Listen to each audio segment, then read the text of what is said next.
c'est ce qui est remarquable quand même dans la saison monégasque, c'est qu'il n'y a pas eu de grosses périodes de creux. Il y a eu des gifles, il y a eu des contre-performances, c'est vrai. On pense au match de championnat face à Nice, bon, la Coupe de la Ligue évidemment, il y a eu une grosse défaite à Toulouse. Mais à chaque fois, il y a eu des réactions monégasques. À chaque fois, derrière, ça a réagi.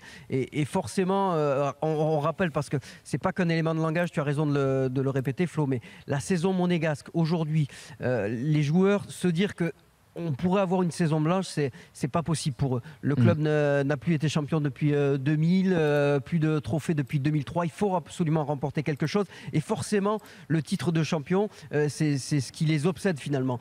C'est pour ça aussi que Jardim le répète, Fabinho le répète, et chaque joueur qui passe devant la presse le répète. La priorité, c'est le championnat. On les comprend un petit peu.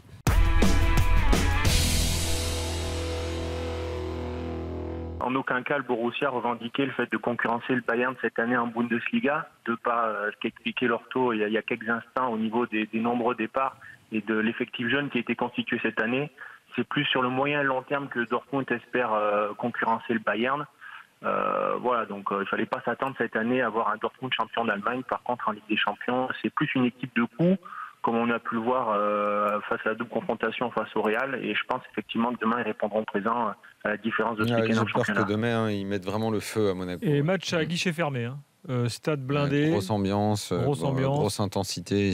Bon, après, Monaco a réussi à gagner à Wembley, par exemple, il n'y a pas si longtemps, rappelez-vous. Oui, contre un Tottenham qui, à mon avis, est nettement moins concerné que le sera Dortmund demain, quand même. Bon, malgré, voilà, c'est quand même une équipe qui a fait des coups en Coupe d'Europe étonnants depuis le début de l'année. Surtout quand on ne l'attendait pas.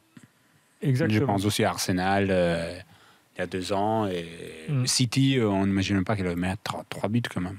C'est vrai.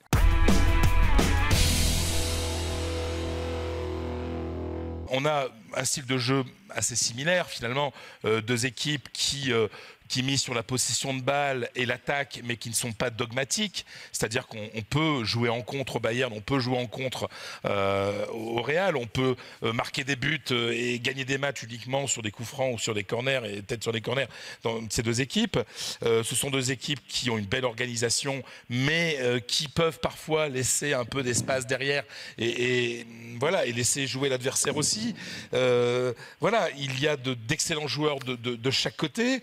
Sincèrement, je ne vois pas comment on peut partager ces 2 équipes. Donc je reconnais pour la première fois en 18 ans à RMC mon impuissance. Je ne peux pas dire qui va être favori entre le Bayern et le Real.